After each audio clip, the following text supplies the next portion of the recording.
Hailing from the Jersey Shore and raised as athletes, the Airey Bros have always shared a passion for physical culture, athletic performance, and human optimization, always striving to be the strongest versions of themselves, mentally, physically, spiritually, and emotionally.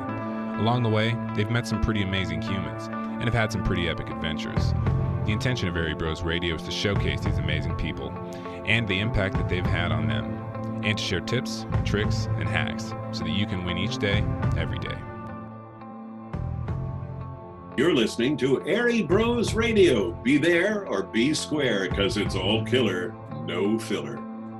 All these powers that be, they saw how 9/11 went, and last I checked, they still got TSA agents checking your shoes out. 20 years later at the airport. Like, generally, the way it works is you give up privacy, you give up some independence and liberty that they don't typically give that back. So they could be so busy being a conspiracy dickhead, but it's a busy time. And not to sound too woo-wooey, but sometimes you get this sort of draw towards things, right? Francis Bacon even talked about this, forever ago. He talked about how it's easier to entertain someone to teach someone a concept than to directly lecture them.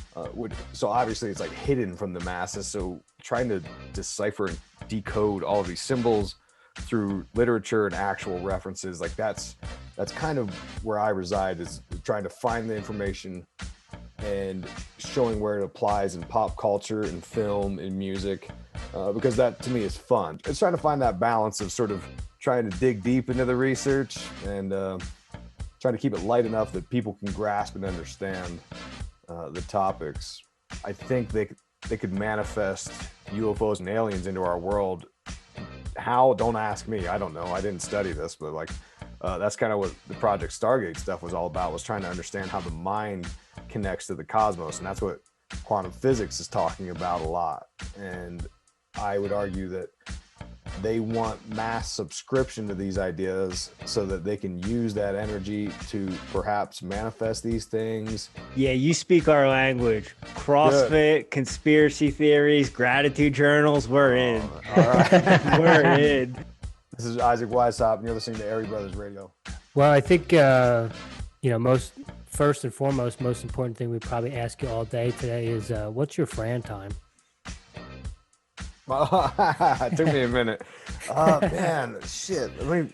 I can get that for you. We did it 6 months ago, man. I actually did a pretty good time. What's yours? You guys CrossFit? We are recovering CrossFitters at this point. I think we've been in it. We were in it for, I think our first level 1 was in 2009, and before that it was all backyards, garages, and home gyms and stuff like that. But the first time we stepped into a CrossFit gym was when we arrived for our level 1 seminar. Oh, nice.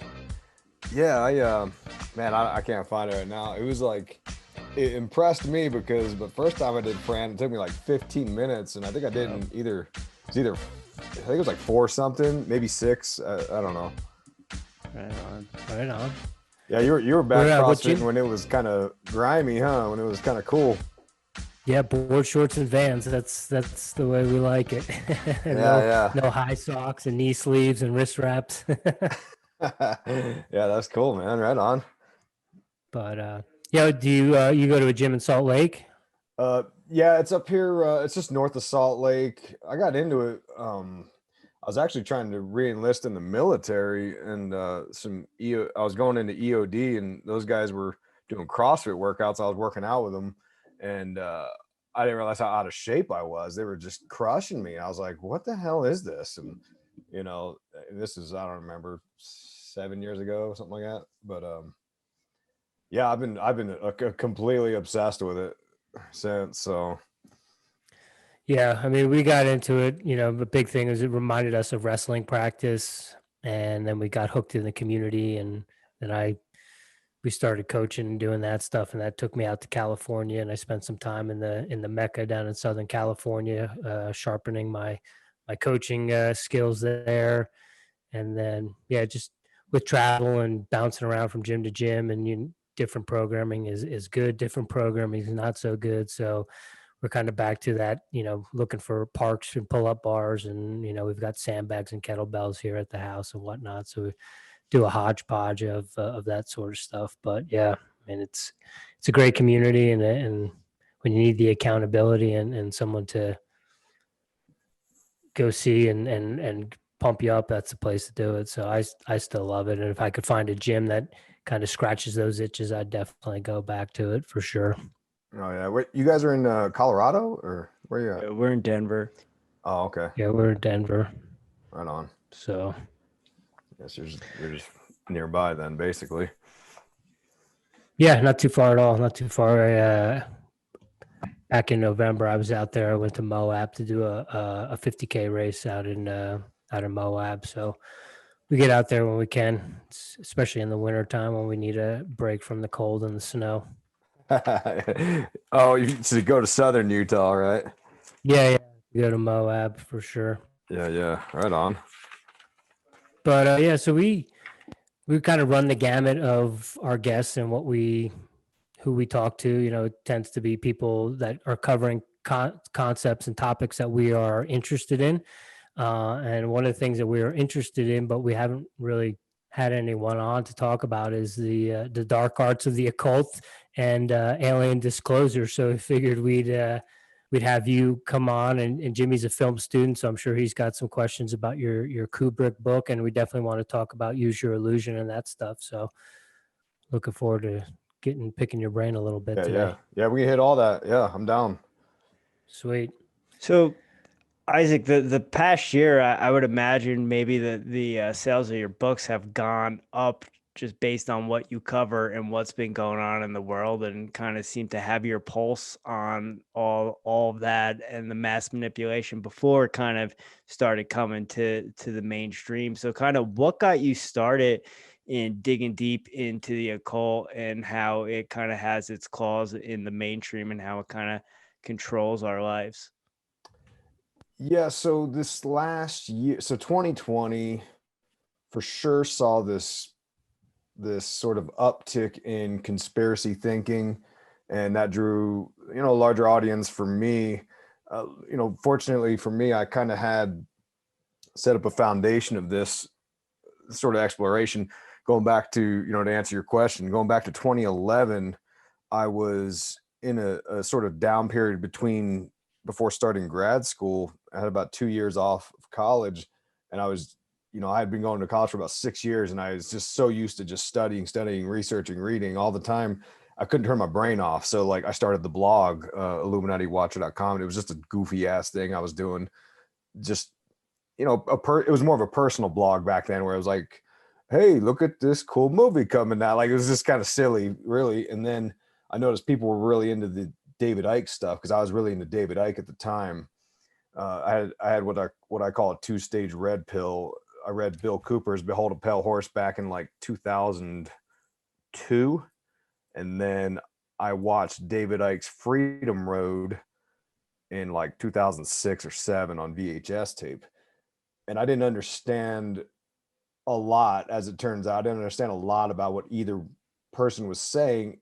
It just resonated, and something about it felt like I needed, sometimes you get these sort, and not to sound too woo-wooey, but sometimes you get this sort of draw towards things, right? And to me, I've always been drawn to sort of the dark arts and the occult and stuff.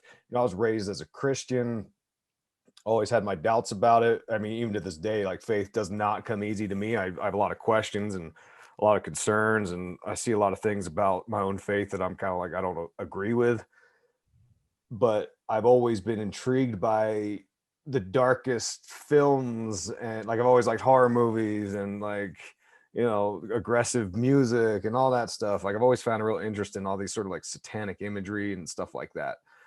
So when the blog enabled me to share my ideas of David Icke's, that sort of turned into this research project where I started writing books, looking at all these different topics that, that I get into with pop culture.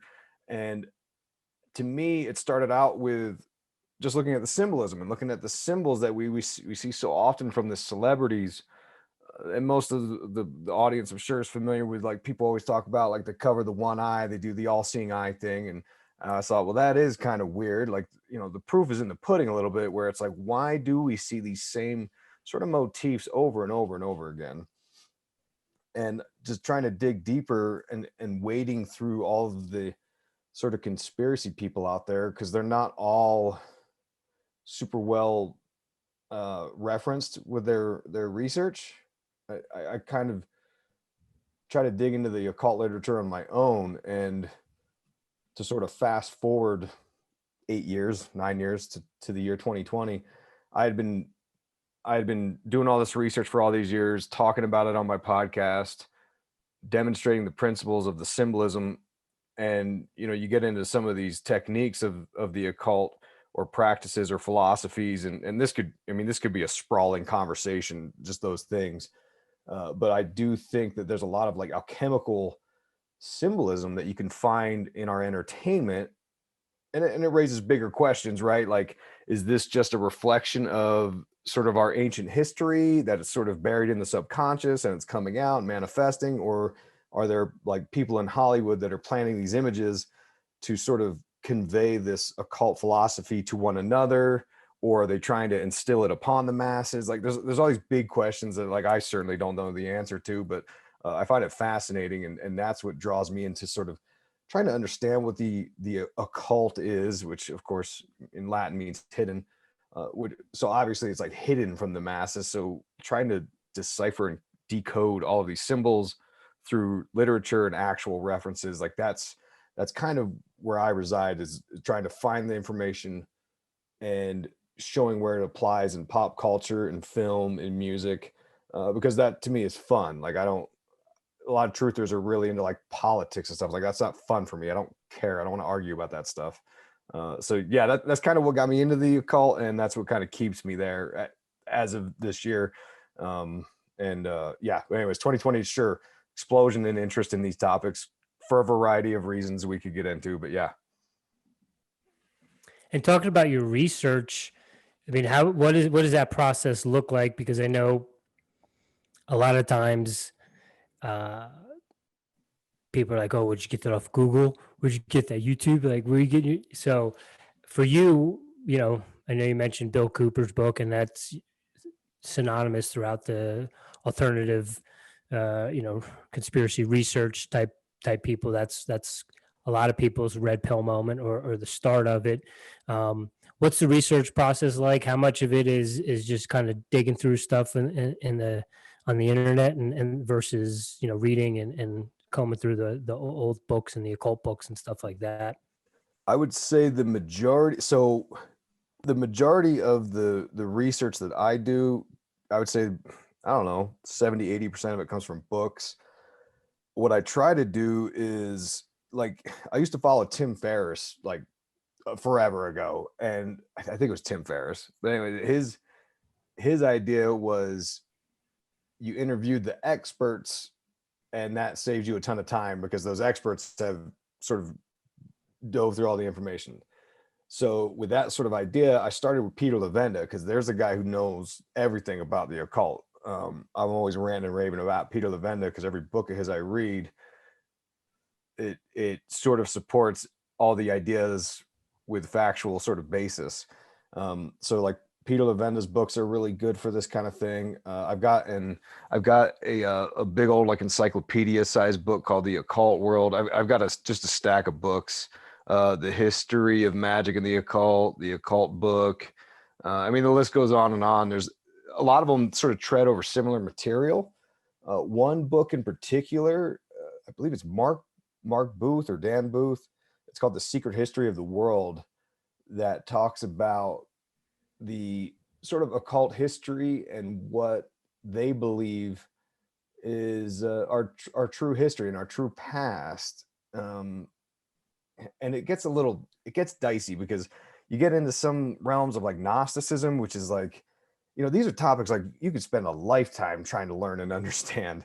So like I end up like sort of diving in deep and only, extracting a little bit out of it, and then going in some other realm of alchemy or something, then being like, oh, I got to understand more about Gnosticism, go back in a little deeper. And, in all honesty, like I think there was a moment in time where I thought maybe I should go back to college and do like a whole degree on, I don't know, occult studies or metaphysical studies or ancient religions or something.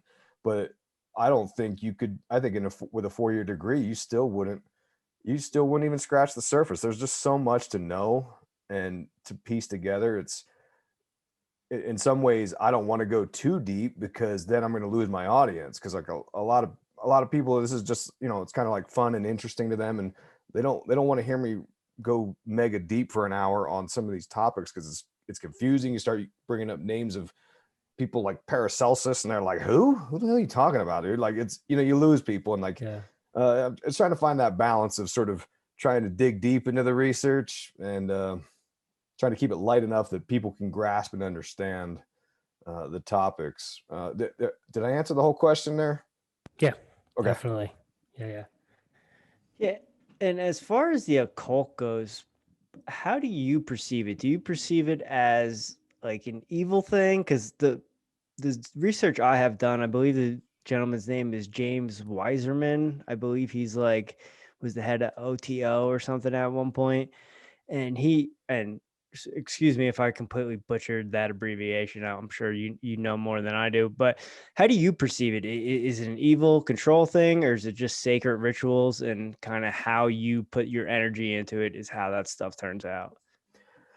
Boy, and that's a tough one to answer. There was a time in my research years ago where I would have told you that I think it's all sourced from an evil, Luciferian agenda.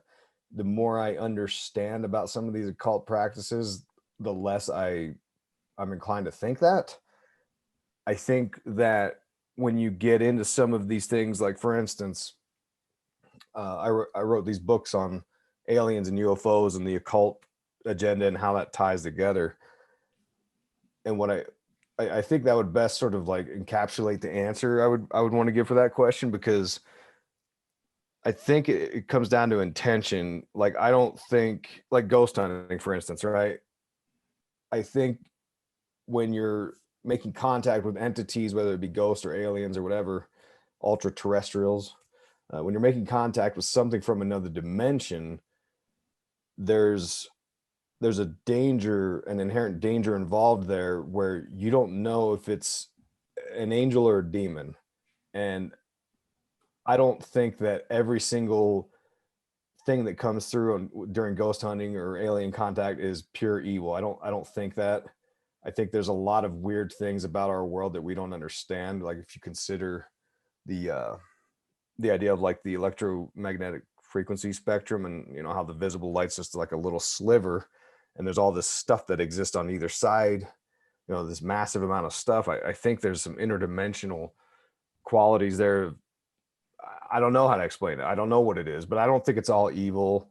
I don't think all of the occult practices are evil. I think there's a faction of people that are into the dark arts that would be okay with this going to a Luciferian idea. But then I also think there's some of those people look at Lucifer and they have sympathy for Lucifer, and they think, well, Lucifer's just trying to enlighten mankind. He's not really a bad guy. That's what the oppressive Christian narrative wants you to believe, because they buy into like a Gnostic worldview where the God that created this world is really the evil one. They call it the demiurge. And they think that Lucifer would be the good guy in this. And, so like, even the people that do worship Lucifer, in some ways, like, they're doing it from a good angle, like, and I'm not condoning worshiping Lucifer. I'm just saying, from their perspective, even they think that they're the ones trying to save us. They're trying to help us with that whole thing. So yeah, I'm hesitant to say that it's all evil. I think there was a time when I thought that, or I'd be more inclined to believe that, but I don't think so. I think the church, like in the Middle Ages, they suppressed a lot of these practices of alchemy and stuff. Like they thought Francis Bacon was a devil worshiper, which, he talked to some truthers and he was, so I don't really know. I just, all I can be in control of is like what I do and what I know.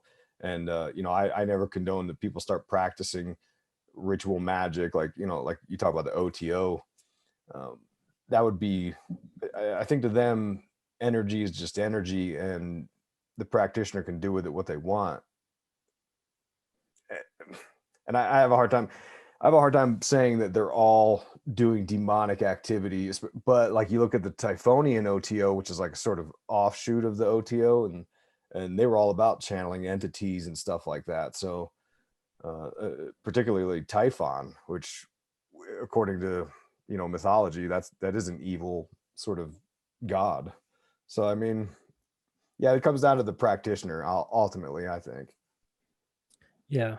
And some of that too, from what I've researched and heard and people who I've talked to, is some people's inexperience with the magic and not really knowing what they're doing, and maybe opening up a doorway or a pathway that they didn't necessarily intend to, when they maybe had good intentions, but that porthole or whatever went sideways, or they got the verse wrong, and then all of a sudden it turned dark, and then they don't know how to get themselves out of it, how to close it, how to do all that stuff. So part of it, maybe is people's inexperience or not really knowing fully what they're getting themselves into. And then I also think too, I think it was Shakespeare who said, nothing is good or bad, but thinking it makes it so.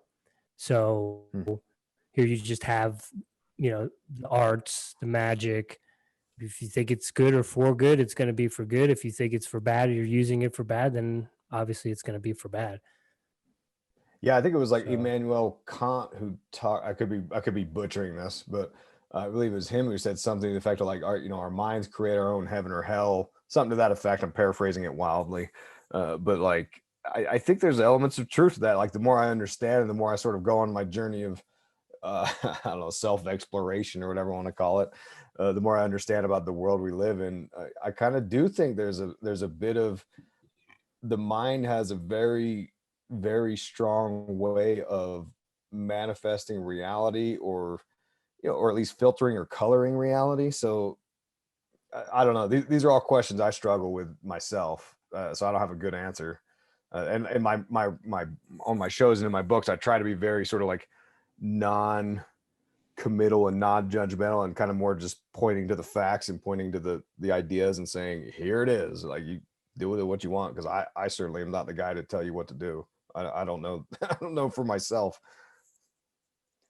And as someone who is, you do a lot of research on a lot of heavy topics, so especially some stuff that I have to kind of turn off and let it digest. So how do you keep yourself grounded when you're doing all this research and not let it get too dark? And what is kind of your belief system of how you kind of navigate through this as you're learning it all?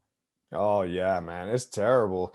Sometimes it's like, I've relayed this story before, but I was going to write a whole book on Charles Manson, because I find the Manson thing just incredibly interesting. My dad was really into Manson stuff, so like I inherited that, and I was having these nightmares. Like I had multiple nightmares, and like in the one, it was like I was slashing people's throats and stuff, and I was like, yo, this is too much, man.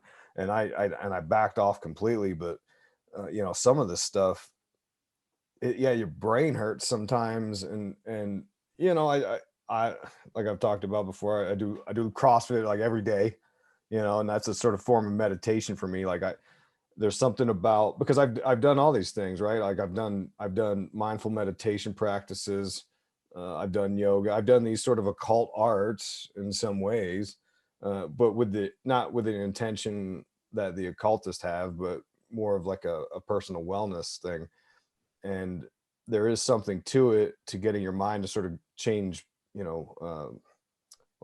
frequencies, you know what I mean? You go into a certain, I don't know what it is, delta waves or whatever.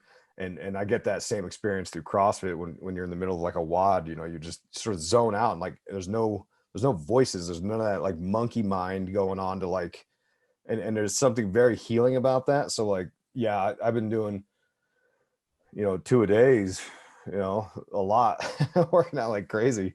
But yeah, you got to do that, and you got to stay balanced with your family and your friends, which is something I struggle with. I'm not good at those things, but you just taking a break from it it's very consuming. But I try not to.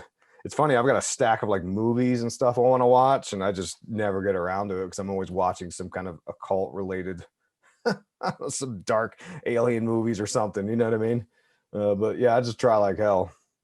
I was going to say, can you watch or do you watch movies just for the pleasure of watching movies, or are you always like have a notebook and are always looking for symbols and things? Yeah, dude, that's how it goes. I tried, man. I tried. Like I'm watching Chinatown right now for the first time. I've never seen that Roman Polanski movie, and I've liked every Polanski movie I've seen. I've only seen a few of them, but I've seen Rosemary's Baby, which obviously has like occult symbolism. The Tenant was really good, and I did a show about the Ninth Gate, which was really good. And I'm watching Chinatown. I'm like, oh, good. I can just unplug. So far, I'm only like a half hour in, but so far, I'm like, oh, thank God, I can just relax and watch this thing. Yeah, we have another podcast. It's kind of craft beer pop culture. But for us, for me at least, it's brought a new perspective of watching movies, because now I'm watching movies with an intention, because now I have to talk for 90 minutes to 2 hours about, 2 or 3 different movies. So it's like cool to go back and watch, not looking for like cult stuff, but maybe like a Caddyshack as an adult and like dissecting it and being able to talk to it. So I kind of enjoy it, but I can imagine if you're always trying to spot out the darkness and the symbol stuff, it can wear you down a little bit. Yeah, it's funny, man. I saw Alien Covenant in the theaters, and I saw it. I went with my homeboy, and like we sat in the back row. It was like middle of the day on a Wednesday, and we thought, okay, the theater will be empty, because I was going to take notes on my phone. Sometimes I take a notepad and pen, but I was like, I didn't have that, so I was going to take notes on my phone. And naturally, some other guy shows up, and he sits like 4, I don't know, maybe 10 seats down from me in the back row. I was like, whatever, dude. And I didn't think he could see me. Like I kind of kept my phone low, and I was typing, and halfway through the movie, he yells at me, he calls me out in front of everyone in the theater. I was like, oh, sorry, dude. But yeah, I've got so many notes on my phone of just watching stuff and picking up on things. And then I like doing the film review stuff like you're talking about. I started a podcast with my wife called Breaking Social Norms, and that's more of the fun stuff of like just talking about funny stuff from the movie, or like certain actors that got their first role on the movie. It's just goofy stuff. I like doing that. It's very pleasurable for me. With all the occult stuff, the one thing I always picture it as, especially in entertainment, is in Batman Forever, when the Riddler is selling those like things that he's sucking everyone's juice out of their brain and like controlling them like zombies. And yeah, I don't think I ever realized it until I got older and I started researching some of this. And we grew up on the East Coast. I grew up going to Disney World and was fully brainwashed as a kid and all that stuff. And now I'm aware of it. But what is your suggestion to people of kind of maybe not watching entertainment or movies or shows and not being so kind of brainless and kind of just vegging out, right? Like how do you kind of suggest, or what do you do to not kind of get pulled into stuff, or kind of monitor what kind of entertainment are you taking in? Is this a low vibrated thing? Is this going to bring me down? How do you monitor that stuff with everything you watch? Yes, that's very good. Good question. Well, first off, it's funny you say that. So like I've been reading a guy named Nick Hinton. He's another researcher I've been in contact with. He's got this book called The Aquarian Singularity, and I just started reading it. And ironically, you talk about the Riddler in Batman Forever. He has this part where he's talking about William Burroughs, right? And he talked about how there was this device called the Dream Machine that helped him write, and it was a rotating, pulsating light that causes one to experience visions while looking at it with closed eyes. And he'd use the visions as inspiration for some of his stories, as well as the thing he called the cut up method. And basically it was like this idea of like synchronicities and doing this sort of thing of like playing with the hidden realm, the subconscious, that kind of stuff. But anyways, the guy who invented the device was Brian, I'm going to butcher his last name, Geisen. And anyways, he wanted to replace everyone's television sets with these things. And William Burroughs, he's into all this sort of chaos magic and all this really bizarre stuff. But yeah, as far as like, I consume all the brain dead stuff. So like I don't have good advice there. I mean, I I've never like growing up, the only Disney movie I had ever watched was Alice in Wonderland, ironically. Like that and I loved it. Like we had babysitters and they came over and they had like the VHS tape of it. And like every time they come over, I would like beg to watch it. Cause like my dad was like, we just didn't do that at our house. Like we just watched whatever dad wanted to watch, and dad always wanted to watch like horror movies and Friday the 13th, which is where I get this from, this horror thing. But like no, there was no Disney at the house. Like it just didn't exist in my world. And Alice in Wonderland, which is ironically like this movie about like, you know, opening up a child's mind to questioning the nature of reality and the social construct. Like I was obsessed with this movie. Every time they would come over, I'd watch it. And you know, I as an adult, you know, in the last 10 years, I've seen a couple of Disney movies. So like, yeah, I don't ever advocate that people don't like watch any of this stuff. The only thing that I know for sure is like, as long as you're aware of what's going on or you know to look for it, like it doesn't have the same power or the same effect.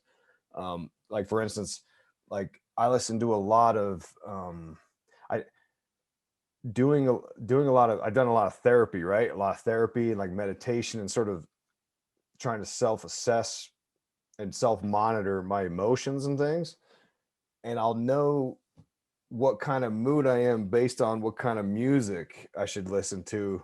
Like I listen to a lot of hip hop, and if I'll just know there's a certain feeling I get when I need to sort of change the music and put on, you know, some love music or whatever. Like if I got to get in the right sort of headspace, like, you know what I'm saying? Like if I'm going to the gym, obviously I'm going to turn on something a little more higher speed or whatever. But yeah, there's a lot of emotion, not conveyed, sort of, I can't think of the right word, but a lot of emotion that gets charged up through the music. And you know, that's the thing, is like a lot of people, I grew up in the 90s and people were always talking about how, you know, like there was arguments about Marilyn Manson and Nine Inch Nails, and people were like, well, how much influence does this have? And they're like, oh, it's just music. And like I disagree with that entirely. I think these are like the most influential things in our lives. Like look at teenagers. I mean, we were all teenagers. We know how it is. Like I would rather listen to you know, Marilyn Manson tell me what to do than my parents. And my parents are providing for me. They raised me. You know what I'm saying? And it's like these things are very influential on our lives. So like it's just a matter of becoming self-aware of like what it's doing and influencing you to do get into. You know, if you listen to you know, you listen to enough music about selling drugs, you're going to start getting interested in selling drugs. You know what I'm saying? So anyway, yeah, there's a sort of self-monitoring that I do. And the same with like too much music. Like if I could feel my brain getting dumber if I listen, because I work from home, and like I'm just always listening to music. And sometimes I got to like turn that off and put on like a podcast or an audio book and sort of sharpen my mind up a little bit, because it'll get a little soft, you know. And yeah, it's just a matter of sort of being aware that these are things that are happening, and the effect that music and movies and entertainment has on us.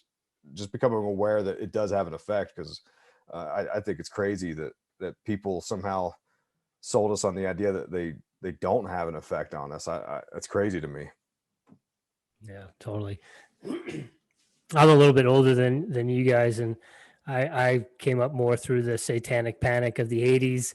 And you know, I can remember one of my older cousins, he was really into like Black Sabbath and Ozzy Osbourne, and he had like Ozzy Osbourne, like the famous picture with the dove or whatever it was. And I could just remember being terrified of it. And then fast forward, and I get into late middle school, early high school, and we're doing sports and stuff. And then you're listening to Black Sabbath and you're listening to Ozzy and Metallica, and you have an appreciation for it. But I can remember when I was younger, my mom being like, turn that shit off, or like, you're not allowed to listen to that, you know. And then they had the big thing was with, I think it was with Judas Priest, where they, you know, they said that the kids were like playing the albums backwards, and that's what caused one of the kids to commit suicide or something. So there is all that craziness to it, and definitely have to monitor it.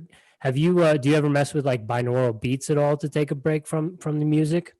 No, I know that that's like a technique you can use. I know that was it the what's it called, the Gateway Project? It was something the CIA was working to try to sort of get people to remote view or make contact with entities and stuff. It had something to do with binaural beats. But no, I've never used it. Have you guys? Yeah, I use it every once in a while. I just brought it up because we had a gentleman on Tuesday he doesn't listen to music at all, and that's when he wants something to do, or when he's doing his yoga videos, he'll use binaural beats for that. And then we also had another gentleman who was I don't know if you remember Carl Paoli from CrossFit San Francisco. He was like the gymnastics WOD guy, but he doesn't listen to music either. He recommended that, when he goes for his runs and when he's training, he listens to binaural beats. So I've been trying to be aware of what I'm consuming and how much time I'm listening to music. And so sometimes I'll put them in, or I'll put them on before bed, or as I'm going to sleep. I'll have a speaker in my room. I'll put them on because they have specific frequencies, I guess, for sleep specific stuff. Oh, interesting. Yeah, because from what I understand, it's supposed to sort of like balance out the hemispheres of the brain or something. And that's interesting. There's something to that, because when I was like studying in college, I would listen to like Nine Inch Nails Ghost album. It's just like 4 instrumental albums they did. Like even today when I research, because I'll read books every day. I'm reading books, and I'll put on like a dark wave playlist, which is kind of like more of an EDM, emo, goth kind of sound. Yeah, there's certain music that you can kind of get you to like go into a sort of state where you can, kind of do something beside something, reading or whatever. Yeah. Yeah, it'd help you tap into that kind of flow state, be a little bit more mindful, be a little bit more present in the moment when you're doing those activities. Yeah, totally. Yes, Yeah. exactly. So let's talk about Use Your Illusion. We've got a lot of crazy. Last year has been crazy, and I think I forget when it was. Maybe it was in early last summer, but all of a sudden, like, mainstream media says, okay, aliens are a real thing, and no one even batted an eye at it.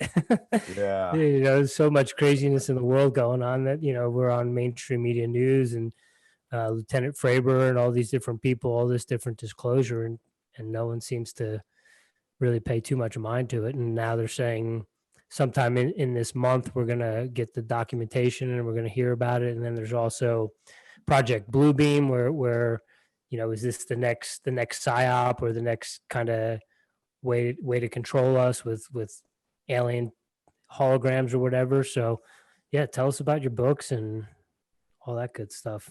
Yeah. So I kind of, about, I don't know, maybe 3 years ago, I decided I was going to write a book on aliens, and I was doing the research and reading, and I didn't really get a fire under my ass to do it until March of 2020, when they sort of officially came out and gave the disclosure. But prior to that, they did some soft disclosure, and I always was interested. I was covering it on my podcast, because right off the bat, I was skeptical about everything. And then I still am to this day. Like, I don't know what the answer is. I just know that something doesn't smell right to me in this whole process. I mean, besides the fact that for 60 years, the powers that be have been telling us, no, they don't exist. Look the other way. Everything's fine. And now they want to sort of flip that back. And I've got a reason as to why that's happening, but we'll get to that in a second. Because it is a spiritual thing, as it turns out, right? Excuse me. So the way this started, officially, Tom DeLonge, the guy from Blink-182, who's always been into aliens and UFOs, right? In fact, I remember when I had my blog, he had a competing blog called, I think it was called Strange Times or something, that he eventually folded up. But anyway, he's always been into UFOs and aliens and stuff. He's also a Freemason, whatever. But he linked up with Peter Levenda, and I knew Peter. Like, I already talked about Peter Levenda, but I knew who he was. And I was like, the occult magic guy. That's kind of a weird connection, but okay, let's see where this goes. And they write these books on the phenomenon, and they're trying to rebrand it, right? They're not calling UFOs anymore. Now they're UAPs. And they were the first ones to sort of talk about this. And then slowly we get these videos leaked from the Navy, you know, the videos, and then the Department of Defense comes out and confirms them. And now this month we're going to get the report about what they've seen and how they're seeing these ships going into the ocean and coming out and all this crazy stuff. And the Tom DeLonge says, and again, I'll be paraphrasing. He went on Joe Rogan and said all this stuff. He said, well, you know, I was always into UFOs and I made some contacts with some high level folks, some retired generals or what have you. And they pulled me into a skiff and they told me all these like secret UFO things. And I've been in the military. I had a secret clearance. That's not how this works. First off, let's assume Tom DeLonge even has a security clearance, which I'm sure he didn't, but maybe he did. You don't, just because you have the clearance doesn't give you access to that information. You have to have a need to know. So if he had the clearance, that would mean he had the need to know for him to go into a skiff, a secured, I don't know what it stands for, secured facility, basically, for him to get all this information. And then on top of that, he shares some of the information with the public. And that just never made sense to me. And then he hooks up with Peter Levetta to write a book about it. And I'm like, man, there's a weird occult agenda behind this alien stuff. And then I'm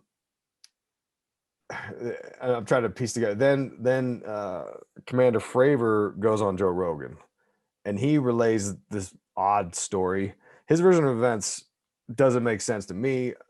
The most sort of damning thing that makes me not believe the story that he gives is he says like, oh yeah, my wife and her mom are so into UFOs. They're obsessed with them. Every time I would go on a flight, I'd come back and they'd say, hey, just seeing the UFOs? And I'd say, no, blah, blah, blah. They're really into this stuff. I'm not really into it, but they are. Then one day I go out and I see some UFOs and I go home. Don't mention it. He doesn't mention it to anybody, even though they've been asking him every time he goes out. And then he's talking about it at a public place, at a bar with his other pilots about all these UFOs, which I don't know if they would classify that as a secret thing, but if it's a classified thing, which I would imagine UFOs would be, but maybe not. You can't just go talking about it in public. But whatever, maybe it's not classified. But the point is, he then goes home and then a couple months later, it's on the news and his wife's watching the news and he's like, oh yeah, I saw those UFOs. And I'm like, dude, if they're obsessed with, like, it just doesn't make sense to me. You know what I mean? Like, I'm married. You find things to talk about. You catch up with your day. You saw UFOs and you didn't tell your wife until she saw it on the news, even though they've been it just doesn't make any sense. None of this makes any sense to me. Then Lou Elizondo, he claims, and maybe he's right, I don't know. He claims he was the program director or whatever at the Pentagon for the ATIP program. And now he's out there talking about all the secrets. And like, my thing is, they don't want you to, like, if there's information that they don't want you to know, they're not going to let it happen. It'll come to a stop real quick. So all of this is coordinated. I think all of the information, it's going through different channels because they know they have to sort of do this psyop on the public. And that's why, like, Joe Rogan gets a piece of the pie. Some of these shows on Travel Channel get a little piece of the pie, like that Josh Gates show, Expedition Unknown. They had this whole thing about the UFO videos, and they're explaining how it happened, and they're giving details that I didn't read in the New York Times. And I'm like, why is this show on Travel Channel got more information than the New York Times? Like, just none of it makes sense to me. Like, I'm just so suspicious of the whole thing. That's why I feel like there's a psyop. I don't know why it's a psyop. I don't know what the purpose is. All I can do is sort of make my guesses. And that's what the books are about. Aliens, UFOs, and the Occult, Use Your Illusion 1 and Use Your Illusion 2 I just released. But researching the occult for all these years, there's this long tradition of these occultists making contact with entities from another dimension, from another, extraterrestrials, basically. You go all the way back to John Dee, who, talked to these aliens and got the Enochian language, which Aleister Crowley used to make contact with the first gray alien called Lamb in New Hampshire. You know, he drew, this is like 1917, he drew this gray alien called Lamb that he used based on the Enochian language, and with a ritual called the Amalantra working, which then Jack Parsons, predecessor to NASA, JPL, uses that same Amalantra working with L. Ron Hubbard to evoke the Whore of Babylon, because it's always been a spiritual thing for these occultists. They really had beef with Christianity. They thought that was kind of like the ultimate hypocrisy and the real obstacle to man evolving. And he was all about trying to bring about the end times, to bring the end of Christianity. So in 46 and 47, he does the Babylon workings, which was a sort of different take on the ritual that Crowley was talking about, that he was doing. And, you know, even Crowley said that, like, this guy was a goofball. And even though Parsons was running his Agape Lodge for the OTO, don't ask me, in Pasadena, he apparently didn't like the guy. And he was like, oh, he's an idiot. He won't close the portals right, or whatever. And, you know, then we get Roswell in July 47, which is like kind of the thing that kicked off the big UFO movement. And, you know, then the Pentagon and the government, they're intrigued by the Roswell crash, obviously. So they decide to start investigating it, and you get like your Project Blue Book. Well, Nick Redfern, he wrote a book about this thing many years ago, and he talks about this Collins elite. And he heard this information from a guy named Ray Boucher, who, you know, through some network of contacts I have, confirmed, like, this guy, he tells the truth. This Ray Boucher guy, he doesn't make things up. He doesn't lie. So I have every reason to believe this story, that Ray Boucher tells Nick Redfern of this group called the Collins Elite, that since the 50s, there's been this sort of tradition of folks that are involved in all the sort of UFO investigations and the different operations, like how we did the Project Stargate, which was all about remote viewing and doing all this sort of woo-woo stuff, which I argue, like, all of this is connected. I think there's a way to channel entities using the occult practices, like Crowley did, like Parsons did, and the intel agencies and the Pentagon wanted to use that because they knew it worked. So that's what Project Stargate was all about, and that, you know, included Hal Puthoff. Well, these characters, the same cast of characters, are all connected to this day with To the Stars Academy, which is Tom DeLonge's group. You know, Peter Levenda is talking about all these occult ritualistic ideas of how to make contact with entities. Hal Puthoff, who was part of the program that arguably was doing that, is connected in with this. And this Collins Elite group, as the story goes, they were like Christians, and since the 50s, they were arguing to the Pentagon, like, look, you don't want this to be some, like, because the Pentagon looks at it as like, well, this could be a good weapon for us, or this could be a good way to defend the American people if we can make contact with these further evolved entities, or whatever, some kind of technological innovation. So the Collins Elite says, look, you don't want to do this because these guys like Parsons and Crowley, these guys are Satanists, and they're making contact with demonic forces and fallen angels. The Bible warns us about this with the Nephilim and the Watchers and all that stuff in the Book of Enoch. And they said, you know, you don't want to mess with this stuff. It's ritual magic, which is, you know, all these forbidden dark arts. And they had a really heavy influence on all the decisions in the Pentagon since the 40s and 50s. Well, fast forward to the 2000s, and now those, you know, much like the trend has gone in society, people are less religious, less Christian, should we say. And this Collins Elite's influence has diminished. And and in my book, in Use Your Illusion 1, I even pull out some interviews with Lou Elizondo, the guy who was behind the ATIP research program for the UFOs. He even talks about this. He doesn't say, oh, the Collins Elite or whatever, but he says stuff like, yeah, there were some people that were worried we were going to channel the devil, And, those people are kind of out of the picture now.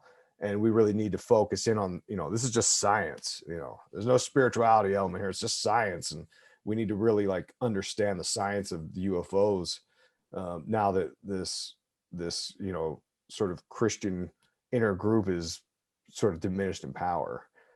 And I just look at all this stuff and I think, man, there's some weirdness there's some high strangeness in all this is my argument. And I don't know where it's going. I don't know what the angle is, what the psyop is. I just know there is one. And that's what my books are talking about, is how, my theory is that there's something, there's like a power that could be had by projecting the will of the magician into the universe, right? Like that's what these folks believe in. I don't have a reason to doubt them. Now, if you can focus the wills of the masses and use that sort of energetically, I think they could manifest UFOs and aliens into our world.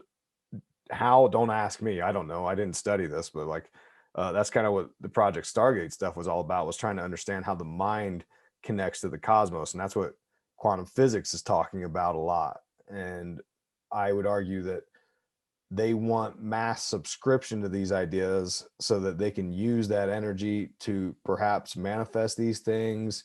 I'm not really sure, but that's what Use Your Illusion 2 is talking about. Not all the alien movies, but several alien movies over the last 60, 70 years, and how the symbolism and the ideas presented in those movies supports the theories I present in Use Your Illusion 1.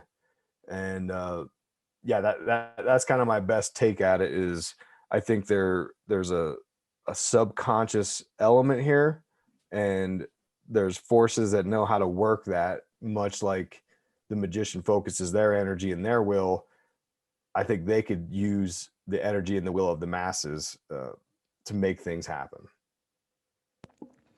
It's so interesting as the past year has gone on and there's been disclosure. And my whole life, I've always just imagined that space is some far out thing in the universe, and that's where the aliens come from. And then the deeper, we had David Weiss on, he dropped the flat earth thinking, aliens are coming from the extra territories that are outside Antarctica. Then you have people saying that it's coming from the ocean. And then, now the narrative is people are summoning demons, or there's a way to kind of meditate these things into reality. So that's one thing that kind of has me scratching my head, is like, what are they? Where are they coming from? Is this a way to manipulate us? Are these people who are entities that are kind of watching over us?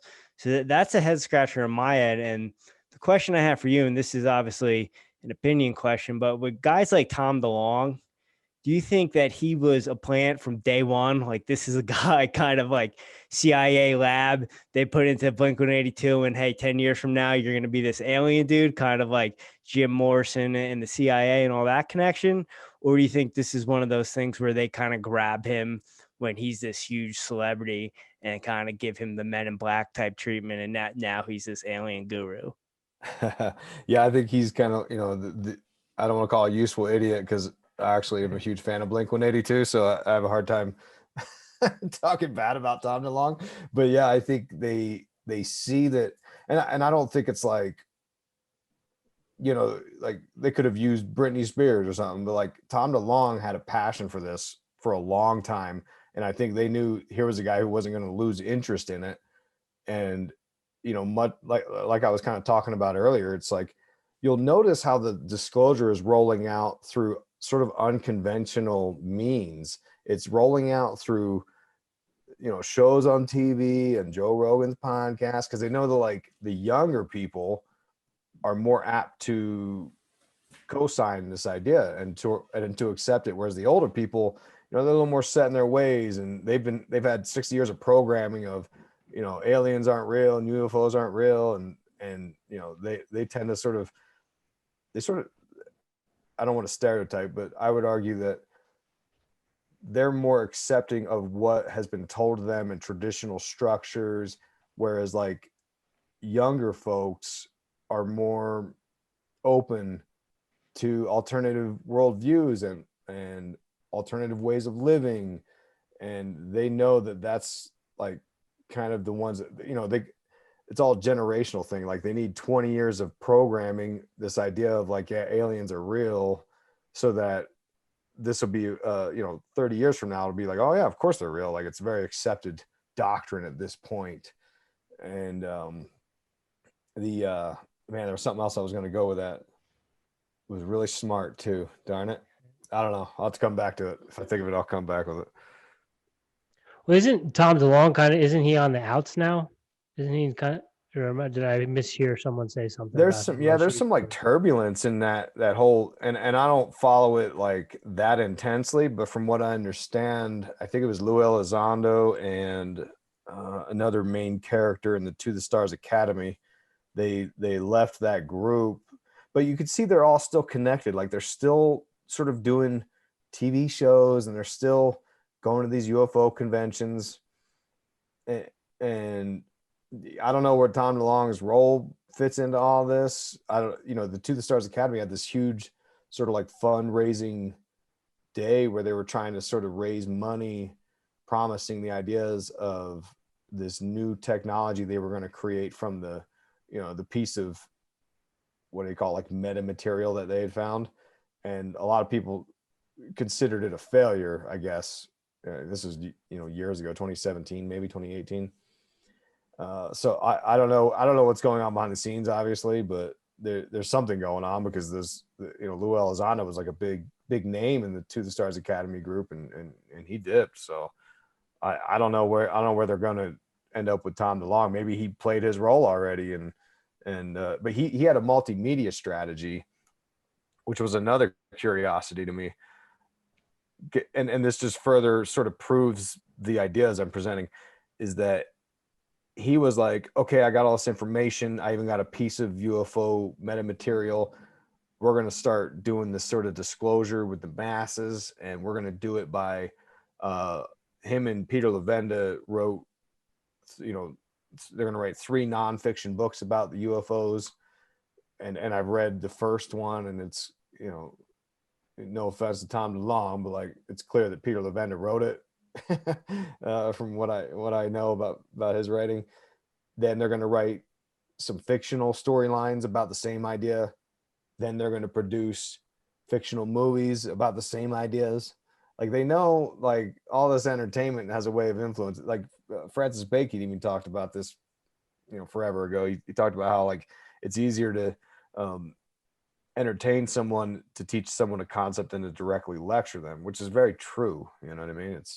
It's way more digestible if you can put it in pop culture, and that's what Tom DeLonge's To the Stars Academy is all about. Even if you go to their website, it tells you all about the multimedia blitz for the alien disclosure.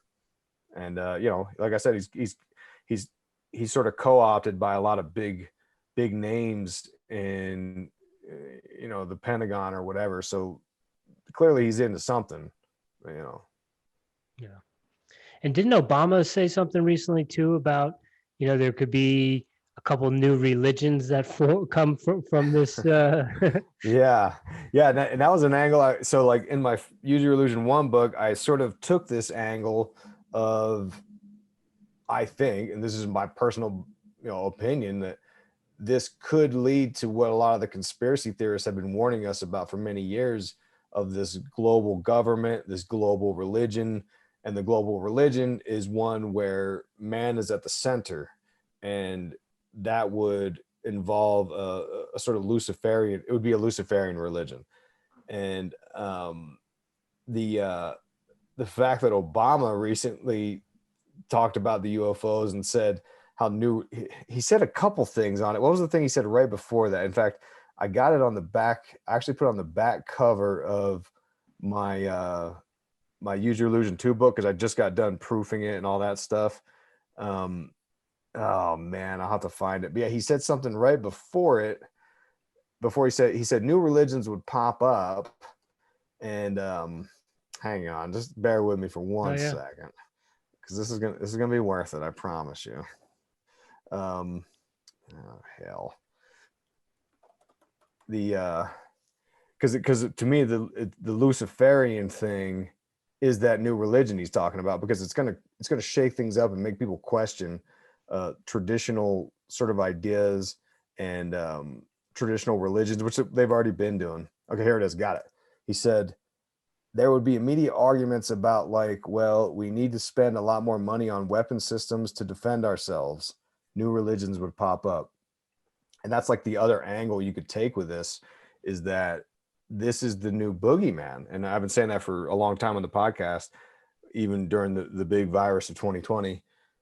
Like, there's going to be another boogeyman right behind it. And that boogeyman is going to be the aliens, because that gives you a sort of infinite funds and a sort of black hole funds, much like, you know, these powers that be. They saw how 9/11 went.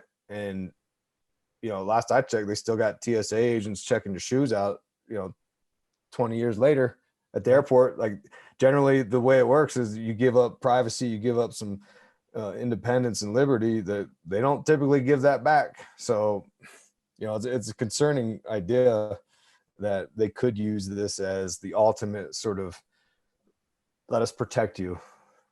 Give up something. What is it? Is it going to be money? Is it going to be, you know, a lot of truthers say, oh, they're going to give the guns. I don't know. I just, all these things, nothing good is going to come out of this alien thing, I don't think. Right.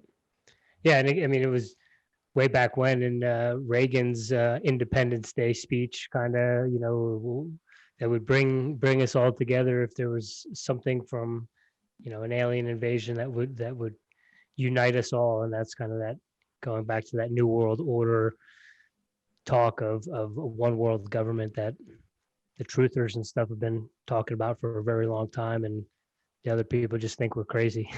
Yeah, right. Yeah, and that's what's funny to me is, like, even though I really enjoyed Bill Cooper's stuff, like, he has a more sort of, dare I say, militia, anti-government angle than I personally have.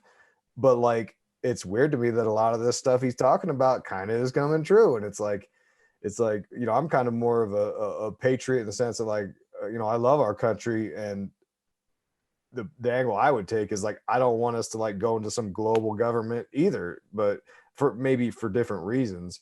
But the fact is, like, if you look at a lot of these concepts about, like, the Great Reset, it's like, it's alarmingly becoming truer and truer. And, you know, and that's, we could talk about that I've already talked about on my podcast for 6-7 hours already about the Great Reset. Because, like, a lot of truthers generally are sort of like, you know, I don't know, anarcho-libertarian types. And, like, that's not me, but I don't disagree with them. Like, a lot of the stuff they're talking about sure as hell is coming true. So, yeah, appreciate all that information, because that's the stuff I geek out on. It's a little, to me, I feel like that stuff's a little like the aliens at one point were a little bit more lighthearted than they are now, because now it's like, oh, this is the next war, and they're going to use the lightheartedness aliens against us. So I appreciate you shedding light on that.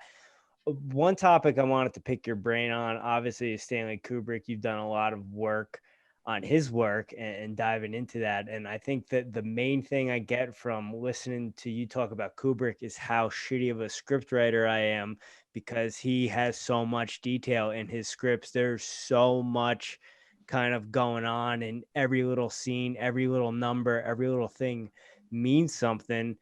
What kind of turns you onto that, like seeing all these things? And, like, how many times through when you're writing these Kubrick books do you have to go back and watch these movies because you're picking up on new things? And are you still picking up on new things that you might have not picked up on when you wrote the book? Definitely. The a lot of this, you know, I've always been a fan of Kubrick, but I haven't seen every movie of his. I saw, you know, I wrote Kubrick's Code that had 2001: A Space Odyssey, The Shining, Clockwork Orange, and Eyes Wide Shut. And then last year I watched Lolita for the first time, and, like, was shocked, because, like, if you look at, you know, I don't want to get you guys banned, but, like, some of the ideas involving, like, that Wayfair thing. Remember the Wayfair thing? And they were selling stuff at really high prices. Well, like, there's scenes in Lolita where they're talking about furniture and like messing with, obviously the film is about like messing with an underage girl, and like it's shocking some of the stuff you find. And then if you look at A Clockwork Orange at the beginning, they're at the Moloko, the milk bar there, they've got women as furniture, and it's like, I don't understand why furniture would be related to all this stuff they've been talking about with abuse and stuff, but like it sure is in the Kubrick movies. And then I talked to Ryan Page. He's a director. I had him on my show, and in Eyes Wide Shut, you see the same thing. There's in the Gnostic orgy scene, there's people being used as furniture that people are actually having sex on top of. So yeah, I mean, I'm still finding stuff all the time. I did another deep dive on Eyes Wide Shut. I think I did 5 or 6 different episodes, and it's just unbelievable to me. Like I don't think we went to the moon. Like that's how, like, if you want to gauge how crazy of a conspiracy guy I am, like that's about as fringy as I get, is like, I don't think we put a man on the moon. And I Kubrick shoot it. Yeah, I think so, man. I'm dude, like the more I learn about the world, the more I'm convinced that like Kubrick shot this thing. We never went to the moon. Again, a topic we could talk about for hours, but yeah, I think Kubrick was definitely plugged into something. And if you read, there was a book about the making of Eyes Wide Shut that I covered in one of my Eyes Wide Shut series recently in the last few months. And they confirmed that during the filming, he was reading a book called Cult and the Occult. I don't remember the author off the top of my head, but he had underlined a few passages, and those few passages included talk about like spiritually draining a child in some ritualistic manner, which again ties us back into like the Wayfair stuff and Lolita and like the humans as furniture stuff. It's wild. It really is. But yeah, Kubrick's fascinating character for sure. Do you think that he was a practicer, or do you think he was someone that was trying to uncover all this stuff and kind of let us know, but not get a bullet in the head in the process? I would lean towards he was someone who just knew about it, based on the idea that he left Hollywood and left America and never came back. I would argue that he knew something was up, and that's why he stayed over there. You know what I mean? Yeah, and as far as the symbolism in his movies, is there any directors that are on the come up now that use similar type symbolism or have a lot of detail that we might not know of, but you're hip to because you're looking into this stuff? I would say maybe Christopher Nolan. He's got a lot of really intriguing stuff in his films, and obviously like the Batman trilogy that he filmed, which were all really good movies. The symbolism you see that, I think it's Dark Knight Rises, where he points to this. Again, I'm not trying to get you guys banned. At one point he points on the map S hook. Right, this is right before that incident. That movie's also got like you see the term Aurora on the side of a building that they fly past. Which is where the movie shooting happened. It goes on and on. It's pretty crazy. And then like there's like some occult ideas of Bane. He talks about how he came into the light and it was blinding because he was underground, and he comes up, and like that's like an initiation ritual idea of you put the practitioner underground and they're reborn, kind of like that. But yeah, Christopher Nolan. And then Tenet, I watched that one time and I got to redo it because there's some heavy stuff in there. I think I just got to rewatch it and sort of focus in, because again, I watched that just to have a good time, and I just was like, I think there's something here. I got to like sort of change frequencies and watch it again. You know what I mean? Yeah, and as far as movies go, I think the one that sticks out for me, I had a teacher show me my senior year. It was Wag the Dog, and that's one of those movies that kind of goes under the radar that not a lot of people know about. And then when you kind of talk about the concept of everything and the fact that movie kind of came out, like I think it was like a month before 9/11 or something like that, and then it was kind of taken out of theaters, and no one kind of knew about. Do you know any other kind of movies like that are kind of like hey, we kind of do shit like this, but don't pay attention because it's just a movie that, we might need to check out or look into. Yeah, Capricorn 1 is all about like filming a fake landing. I think it was on Mars, not the moon, but like that came out in the early 70s. I try to think of any other ones off the top of my head. Yeah, that's the first one that comes to mind. But I'm sure they do it multiple times. They there's this sort of revelation of the method idea that I think they get off on showing us things, and who's they, right? Like that's such a big question too. Like I don't know the answer to that. I don't think every person in Hollywood's involved for sure, but I would argue that a lot of the big names at some point get exposure to some of these folks. Like for instance, I just found out last night, and this isn't going to be like I don't have a big connection for it, but like I just found out last night that one of Obama's kids, she had some internship with Harvey Weinstein in 2017. And I thought that's odd. And then the very next year he gets arrested and all this stuff. And I wonder if like she saw some things and told her father, and like he made some calls, and you know what I mean? Like that guy was running unchecked for 20, 30, 40 years or whatever. It's just funny that like, I don't know, man. There's some weird stuff going on in Hollywood for sure. I think we can all agree on that. There's plenty of weird stuff that happens. Yeah. And I think it was Hotep Jesus I think it was on the Union of the Unwanted, one of those episodes that they did. I think it was on the Occult.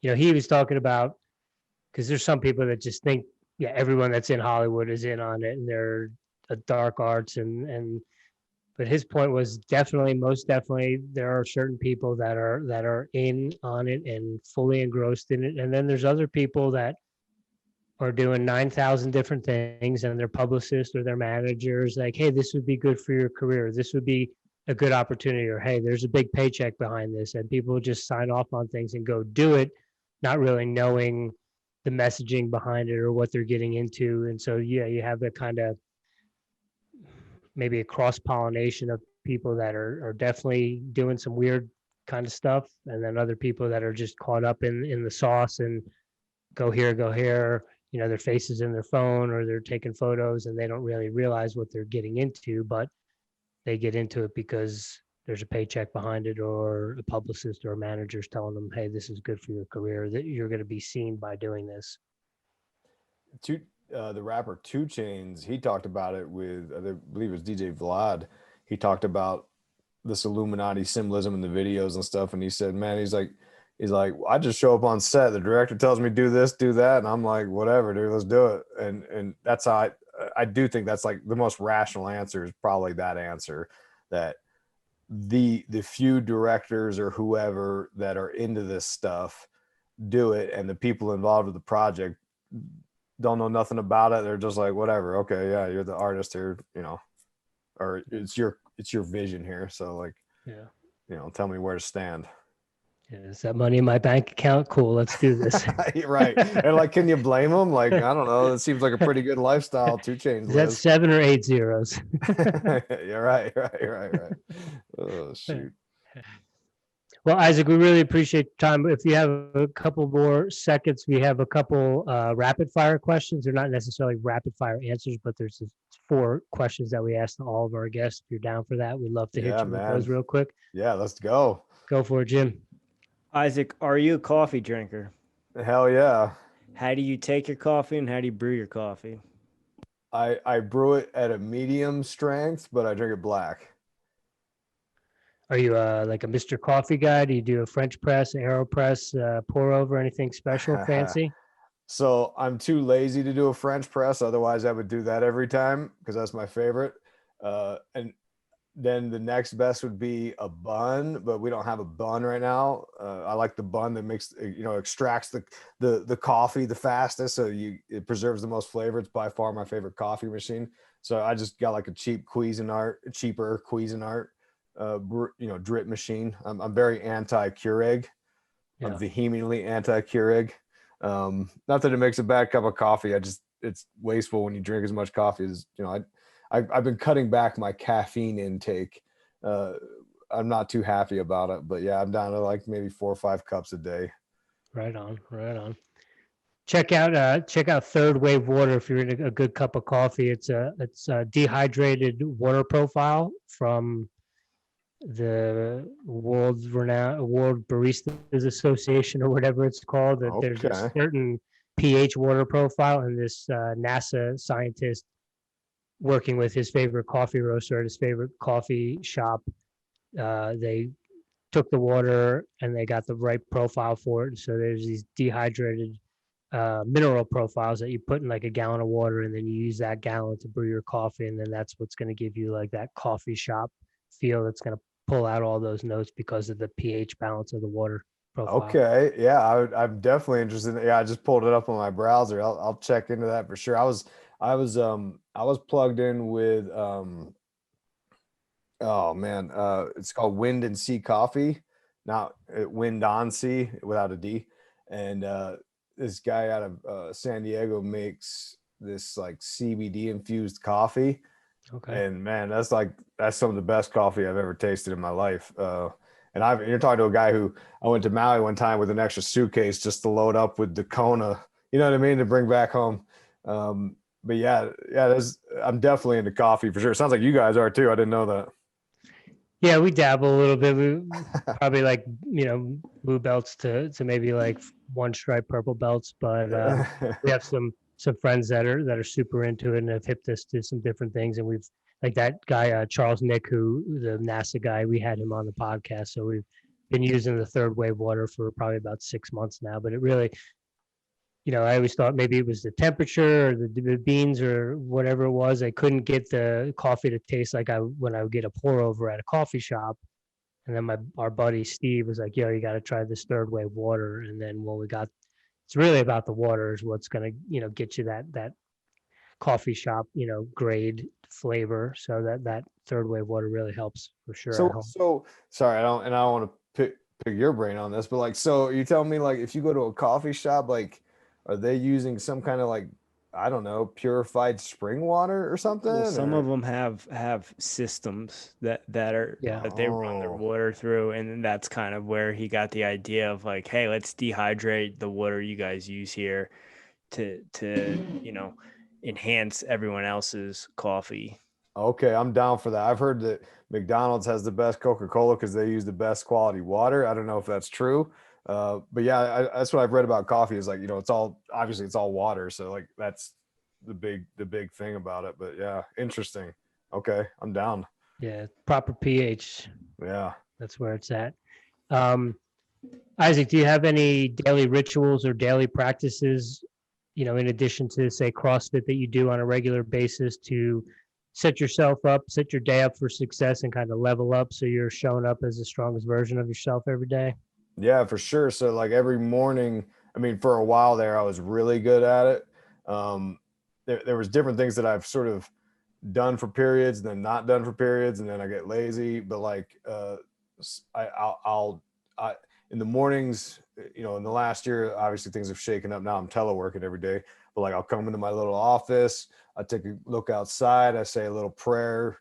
Then I'll do like a little short meditation, like as long as I feel like doing it. Sometimes it's 30 seconds, sometimes it's 5 minutes.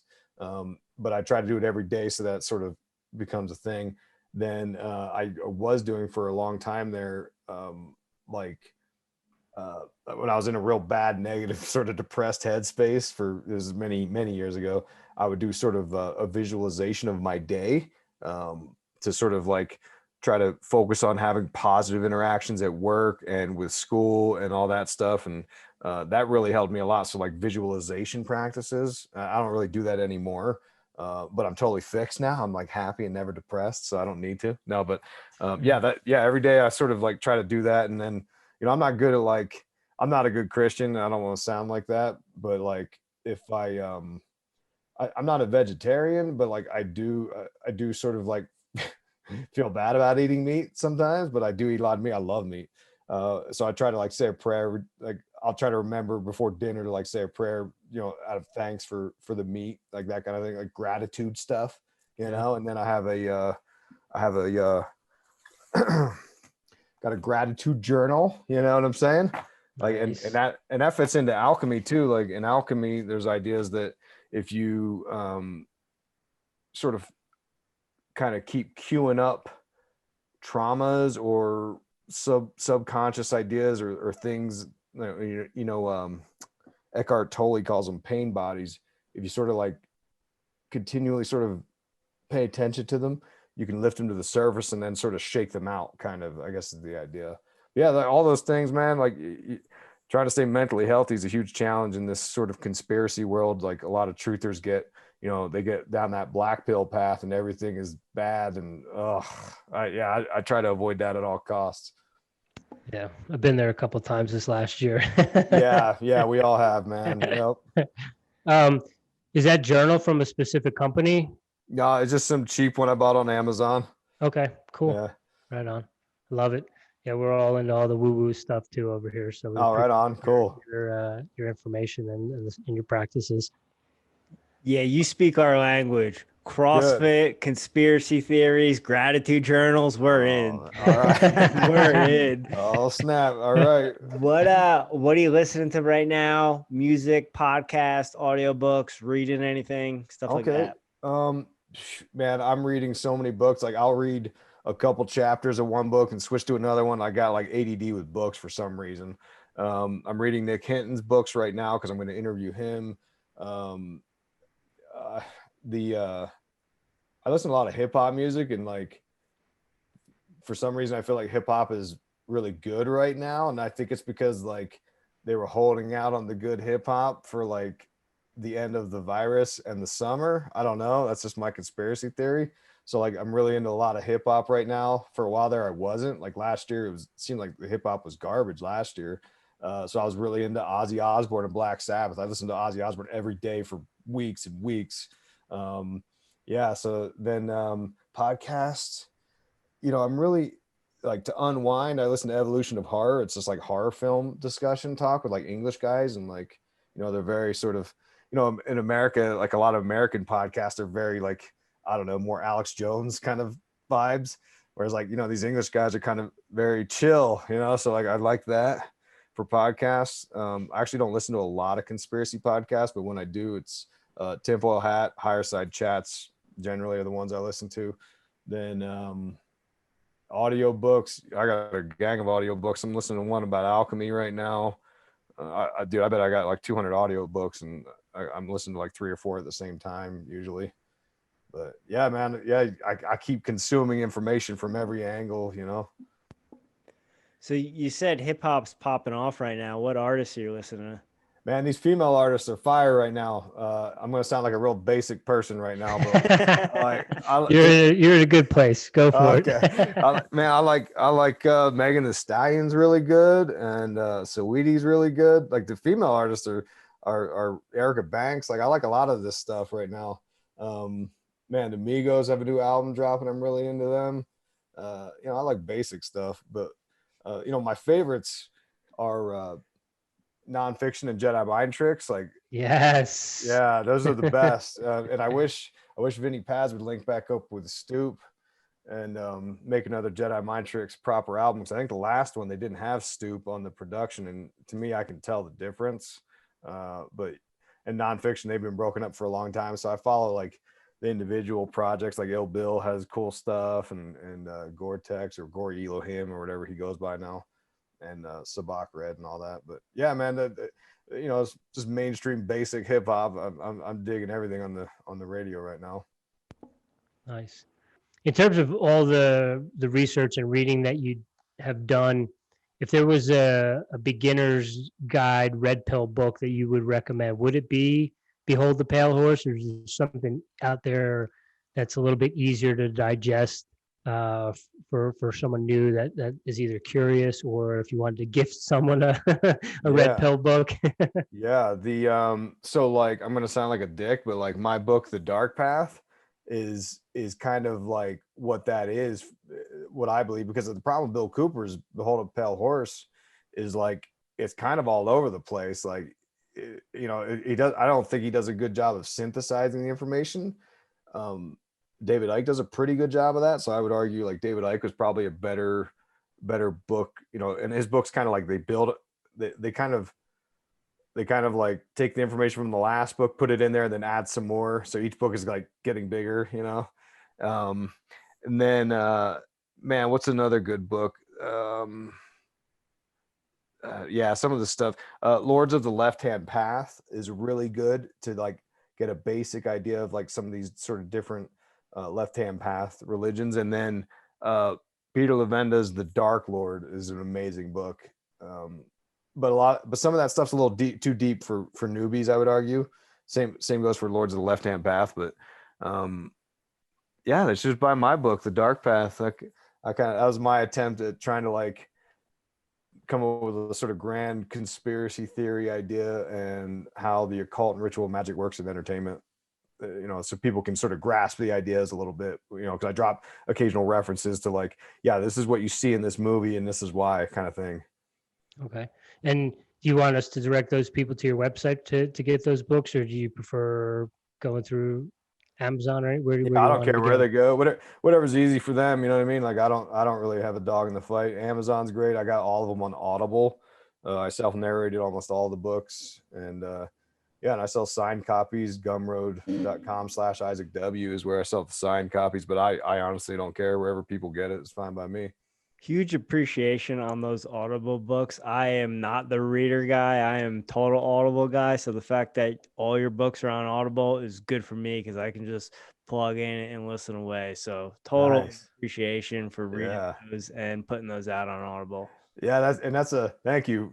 Yeah, and that's quite the process because, man, like you got to get up, like depending on the temperature outside, like you can't have your like furnace going off or your air conditioner going off. So like, and if it's summertime, I'm up at like 4 a.m.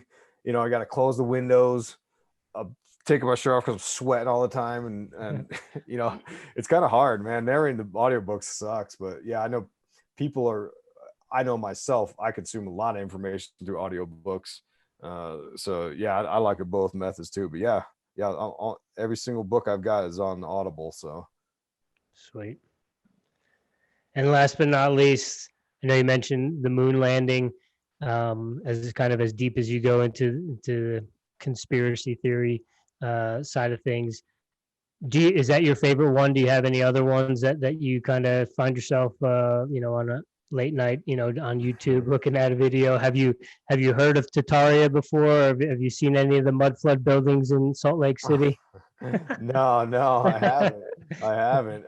You know, the one that really I need to focus a lot of energy on is simulation theory. I do think there's some real traction to that, and it's kind of earth-shaking stuff to sort of buy into that. And there was a time where I thought that was kind of nonsense. I thought it was more of a Gnostic idea of the world, which I don't know if I disagree with it, but I don't know, dude. Like, you ever see the videos of them frozen birds frozen in midair?